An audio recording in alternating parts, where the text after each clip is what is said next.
Out front tonight, Trump turning to voters, asking them to pay his bond. Or face the consequences. Consequences that could put his pride and joy, his real estate empire, in the crosshairs. His real estate really is untouchable. That would protect Donald Trump, the person, if he didn't do anything.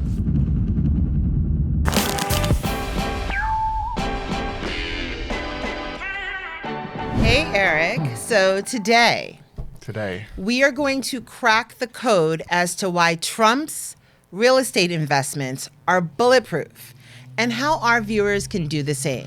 Ooh, that's a good one. Now, it doesn't matter if you like him, you don't like him, but it does matter that his real estate really is untouchable. Yeah, I mean, I like aspects of him, and then there are aspects that I don't like. Not going to get into that. But he is very creative with his real estate. Got to give him that. Well, yes, he's creative with his real estate. So I'm going to throw something out at you. Okay. I'm going to throw out one of the ways that we can... Oh, wait. Uh-oh. Congratulations.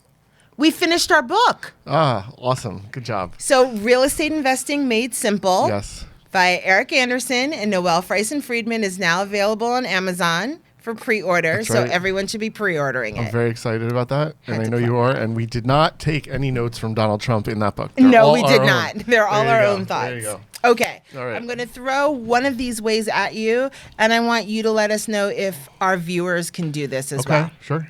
So Trump doesn't own his buildings in his name. Every single building is in a different company. Okay. So it's almost as if, and I was reading a New York Times article that talked about it. It's almost as if, like, if you have a taxi fleet and each taxi is its own company, so that if one taxi gets into an accident, the other's insurance won't be affected. So it's the same thing. Affected. Not It's still the same thing. Affected. Yeah. So should people be doing that with their real estate investments? So the trick is, depending on the level of investor you are, if you're buying something that's like a $50,000 house and then you have to have different LLCs for everything, every LLC requires a tax return, so there's costs associated with different LLCs. However, 100%, an LLC will shield you from liability. It will also separate that property from other properties, because if you have 5 buildings owned by an LLC, the same one, and someone slips and falls, or there's a fraud case, or you owe $435 million to New York State. Or any kind of scenario where you're owed money that's connected to that LLC, every single property or asset of that LLC can be affected. So it's super important to spread it out. I do that. I have a ton of LLCs for the properties that we're involved in. Right. And we rarely, I think maybe 5% have more than one property in it, and that's if they're small scenarios. But even those should really be separated out. So I'm a big believer of that. Separate out your properties for an individual LLC. It reduces the risk. Will that protect you from the government? I don't know. I'm not a lawyer. I know that if someone's coming after, if Donald Trump LLC was accused of a fraud, let's say. That would protect Donald Trump, the person, if he didn't do anything. Correct. But if they're going after Donald Trump, the person, and he owns shares of Donald Trump, the LLC, I think that any asset that he has is touchable as long as his name is on it. Now, I know if you're in Florida or any state that has there's some kind of homestead exception, where that's why they were talking about his Mar-a-Lago property. Does he live there or not? Because if it's your primary residence, then the government, that state protects you. Oh. So even though he's personally liable, they can't go over after his personal residence. So that's a cool thing to know. Okay, that is a good thing to know. So everybody should buy in Florida. Okay, so that is good to know. And they were talking about, or the article I was reading was basically talking about how it's just they're in so many different entities that it would have made it very hard for the Attorney General, Letitia James, to actually go after it, because it would have just been a maze of different entities that she would have had to go after. I mean, people figured out how to go backwards on the Bernie Madoff scandal. I mean, there's always a way. There's always a forensic accountant. There's always a way to go back and recover assets. So the second thing let's talk about is that no matter what, if the properties were sold, and let's just be honest, it's not easy to unload like a 60-story skyscraper in the middle of New York City, right? Is it? I guess maybe the average New Yorker is not going to buy one, but there's certainly other people from other countries that would love to take advantage of those sales, especially if the government takes it over and creates an urgency and does some type of fire sale, then they'll be buyers. So that's what they were talking about, but most of his properties are also leveraged. So the banks would get paid before the government. So the leverage is just a mortgage, let's say, or what he owes on that property. If the bank feels threatened that there's an underperforming asset, they have the right to lower their amount due to facilitate a sale so they could recover a percentage of what they're owed as opposed to all. So that's one area that if the banks were concerned or if they wanted to be part of this anti-Trump takeover asset thing, they could lower that. As far as what's left, so the remainder amount of money, sure. If the building is valued at $250 million and it's leveraged at $200 million, Right. and you're now breaking that loan commitment, so there's probably going to be a penalty. Yeah. And that penalty, depending on what the negotiated scenario was, it could be 2%, it could be 3%, who knows? So now that is added to that $200 million plus any legal fees. So if the actual value is 250, maybe there's 30 or $40 million in fees and you're walking away with a couple $1 million. So So it that's may not not going to be make it to worth it 400 and whatever it is, 435. for that, it may not be worth it for that asset. There may be more profits coming from that asset, which may make it more valuable for the government to keep the asset and recoup the money that way. But who knows? Well, that's a second reason. Yeah. Now, that really doesn't do anything for our viewers, though, because the government, it doesn't stop the government from seizing their properties or making their properties bulletproof, does it? Well, I know that with Trump, he has different partnerships on different properties. Okay. So having different partnerships, maybe some are his kids, his wife, his ex-wife, his friends, who knows. If he only has a small stake in a property, so let's say he has a 10% stake in a property that has 100%, that operating agreement may require 90% of the shareholders to vote to sell it, or so his 10% stake isn't necessarily liquid.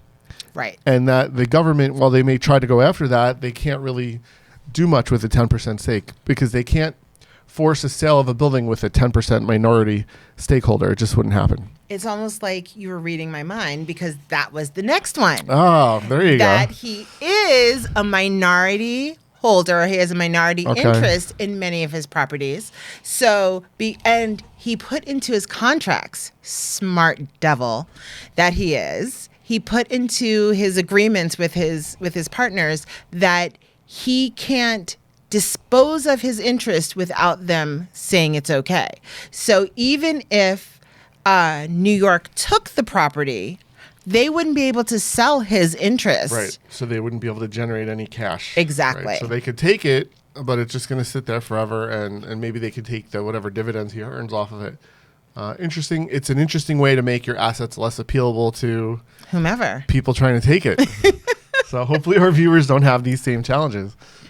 So the last one, and I want you to really explain to people what this is, because I know you've done this in the past. I think you're doing it now, is that he does a lot of his investments he doesn't even own. He actually just owns the right to rent them. So he paid, 40 Wall Street. In 1995, he bought the right to rent out 40 Wall Street, which is right across from the New York Stock Exchange, for $1.3 million. He has the right to rent it for 100 years. Okay. So he pays them a rent, and he gets the difference. So that's called a ground lease. So Right. every piece of property, right, in the world, it starts with dirt or the ground. Some ground has a building on it, some ground doesn't. So just because there's a building somewhere doesn't mean that has to be sold with the dirt. So someone could keep the dirt and then give someone else the right to build on that dirt. Okay. And then let's say there's some building that became obsolete and the current owner feels that there's no value in the building, but they don't want to sell it. They like the dirt, like the dirt's in a great location. You know, it's in the middle of New York City, right? Across from the stock exchange. Exactly. Right. So they don't want to give up their dirt. Right. But that building, let's say it's a 200-year-old office building, or it's just something that's not maintainable or obsolete, whatever. They can find the value in the land, and they can rent the land to somebody and just say, this is what's on the land, do whatever you want with it. They may put a caveat that says you can't tear the building down, or they may say do whatever you want. So, you know, Trump, one of his strategies early on, and I'm sure he still does stuff like this now, he recognized where value could be made. So he saw that land, he liked the location. There was a building on it that probably was a mess and underperforming, if I remember. Okay. And he said, hey, I'm going to rent this land from you. Yeah, there's a building there, but I'm going to do whatever I want to it. And they probably, maybe the building was empty or mostly empty for so many years that they didn't know what to do with it. So they gave it to him, and he gave him a large chunk of money. Right up front. And that was their money to live on for years. And he took a 99-year lease. And then what everybody needs to understand is once that 99-year lease is over, that land goes back. Not that the land left, but it stays with the owner. But whatever's on that land, the rights to that building go to whoever has the land. Well, Okay. their heirs probably at that point. Well, their heirs, whoever. But there's so many caveats with that. You know, if it was a new construction, so there are ground leases where people say, here's my dirt. Do whatever you want for 100 years, but then when you give me the dirt back, you have to tear the building down.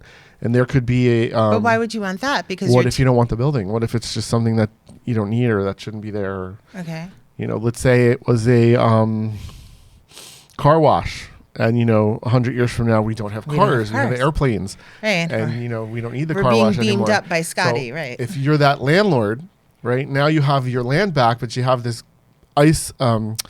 obsolete building on here, and that's an expense for you. And you don't want that. So you make them pay for it. Have you done ground leases before? I have. It's, Are they successful? the ones I've done have been very successful. I'm still in them. It's a real creative way to get properties. And what's nice with the ground lease is most people are used to paying mortgages. So with a ground lease, you're renting. Okay. It's no different than if you rent or lease a car. You know, you're paying a lower value than if you actually bought it in most cases. And so you're paying that lease term, like let's say it's 3 years for a car. And then at the end, usually they're like, hey, do you want to buy this car anyway? Right. And then you do, and then you can get another loan for another 5 years. So really you're getting like your lease term of 3 or 4 years. Then you can get your car loan of, let's say, 5 years. Whereas if you tried to buy the car initially, maybe they'd only give you a 3 or 4 year loan or a 5 year. Right. So it's just a creative way of accomplishing. And for the ground leases that we have the option to buy the properties at some point. So, and we actually don't want to buy the properties anytime soon because when you buy them, now you have to go get a mortgage or pay the cash. Right. So your actual cash flow drops. Right. And, you know, the way you make money and the way you live is through what's your available cash. So the more cash flow you have, the better. So basically, for you, a ground lease has been a great way of being able to take Mr. Added Value over here, take a building, give it added value, make it more profitable, but not have to deal with the expense and the, what's the word? In liquidity of a mortgage. Liquidity of a mortgage, correct? It just, remember, the way people are rich today, in my opinion, is based on cash flow. The more cash flow you have, the more you can do. Okay. You know, if you have 400 buildings and they're all paid off, but yet they're not turning over an income, you can't eat a building. Okay? True that. But when you have cash, you can buy whatever you want. So some people just don't want that. They don't want to deal with the ownership, and they'll do a ground lease. And it's also great for the sellers or the leaseholders because they may not want to get rid of that asset. But they want that income. But they want that income. And maybe the structure that's there just doesn't work. So you find somebody who can't afford to get a bank loan or can't afford to buy that property, and you pair it with somebody who's not sure if they want to sell. And, you know, it could be a real good synergy. Yeah. It's funny you talk about liquidity. That was the problem that Trump had. So he had, where is it? He had 300,000, basically. He had 350 million, sorry. That's a big difference. Yeah, it is a big difference, sorry. He had 350 million liquid. but he needed to come up with, basically, after it was all said and done, something around $557 million in A lot of money. cash to Big have money. to get the bond. Sure. So no one was going to give him a bond, not unless he had 120% of what he had to give to New York State. So that 120% was $557 million that he had to have liquid for someone to give him a bond. Got it. A lot So of money. which he didn't have. And, when banks don't like to loan money to people that are having challenges. So, obviously everybody sees that Trump was facing this challenge, and banks may be resistant, and that's why they're more careful. Same reason why if you don't pay your credit cards on time, even though you have a credit card availability, let's say you have 20 grand and then you stop paying them on time, all of a sudden when you pay something, your credit line drops from 20 grand, they drop it to 15. Right, or because they they're drop like, it to hey, 10. you weren't 'Cause trustworthy. they smell the trouble, and nobody wants to lend more money to people where they smell there's trouble. So I'm going to ask you something a little controversial. But I want you to answer as just a fellow real estate investor, all right? Just as a fellow real estate investor. Do you think Trump's real estate should be seized? Hell no. Why? Because he worked hard for it, he got it, and But I he don't owes this necessarily. money. Let's say I don't okay. necessarily agree with the way what they did, and again, I don't follow it intensely, but Right. it's my loose understanding that this person says he inflated his assets, and he committed fraud by inflating his assets. All these banks that lent money to him, none of them were harmed in any way. They all agreed to the values. Banks are very smart. They go out, they do their own appraisals. They don't just listen to what somebody says. Hi, my building's worth $10 million. Well, I could tell people my car is worth $10 million when it's really worth 50. Like, nobody does that. Well, they talked about that too. He has this. He has that penthouse. He has a penthouse, Yep. And he was saying that it was worth around 10,000 a square foot, right? Uh-huh. But it was when he first bought it. Now it's not, because down the block they've made a high rise that's even higher, so it cuts off all the views that he had at one point that made it. Oh, you could argue that because this is Trump's unit, and there are so many fans of Trump that his unit could be worth 15,000 a square foot because his name was there. Just like the cemetery plots in Beverly Hills that are next to like Marilyn Monroe are selling for ridiculous amounts of money because people want to be buried within a couple plots of her. So these are subjective values. Until something's on the market, you don't know.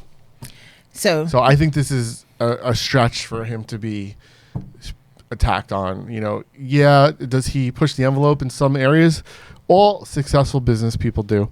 And I think, if there's something to go after him for, go after something else. Like, I just like don't that think he's a nasty, miserable person. But okay. whatever it is. Okay. There's just other I see. areas that I'm sure have different value. But and his because I'm looking in business, from I a get real it. estate perspective. Yes. And it's hard to do it. I just took a huge $10 million construction loan, and they went through all my assets, and I put whatever numbers that I thought were appropriate. They vetted them all, and they looked at it, and they agreed with these numbers. It wasn't like they were just like, oh, let me put a blindfold on, Eric, and write whatever the hell you want. We're going to lend you on that. They didn't do it that So way. I get what you're saying with that, and I, in some way, agree with you. Thank you. I'd probably agree with you more if it was someone else, but yeah. All right. So, those are the 4 ways that he remained bulletproof through this whole thing. Hopefully, our listeners can utilize some of that information and stay just to add, bulletproof. insurance is a big factor here. You have to have good insurance on all your properties. That will help you weather any storms that come along, and I don't just mean a real storm, but a storm in a slip and fall, Hurricane, right. or a storm in life, or even there's even insurance for terrorist attacks or for earthquakes. There's so many different things. Always have a good insurance policy. Pay attention. Know what you're doing. Put the properties in an LLC, and just look out for problems and try to anticipate problems. When you anticipate issues, they will happen less, and if they do happen, you'll be ultra prepared. If you put your head in the ground like an ostrich and just think that everything's perfect, 100% something's going to come along, and even when you're perfect, it happens. Well, we talk a lot about insurance and all of that stuff in Real Estate Investing Made Simple, which is now available There you on go. Amazon. That's right. Yay. And one last story. I have a scenario right now where we rehabbed a building, an old 1900s building, beautiful 2 apartments over a restaurant. Did everything to code, followed all the ordinances, did everything, redid this building 5 years ago. All of a sudden, out of nowhere, somebody comes up to me and they're suing me because they're in a wheelchair and they can't get into the building. Ooh. And I feel for the person who's disabled, and I wish I could do something, but I bought the building this way. Right. And I spent a ton of money, and I did it all by the codes. I didn't do anything wrong. I followed every rule. I got all my permits. I got all my certifications. And this guy is coming after me now, suing the LLC, by the way. The LLC. Okay? Because it's not in my name. Right. Suing the LLC. And we look him up, and this guy makes this his job. He goes all around New Jersey. So he goes to different suing places. people to create access. And I have no way to create access. Like, if he was in New York, my God, he'd be suing every building left and right. Wow. So, like, things like that, LLCs are great to help protect you. But even when you're all planned, there's nothing you could do. So it's already cost me $20,000 in legal fees to try to move past this lawsuit. It's a real challenge owning buildings. You just have to grin and bear it. There's like an expression like the something is worth the peel or something, like, when you actually get through all the layers and you get to the core, it's worth it. So go real estate and get your insurance and your LLCs, and there you go. So we're going to put we're going to put all your buildings into different entities, Yes, right? Yes. You just have to realize that banks get paid first. And don't share with anybody what you own. Keep it a secret. Ooh. Don't share let with people know anyone. what you got.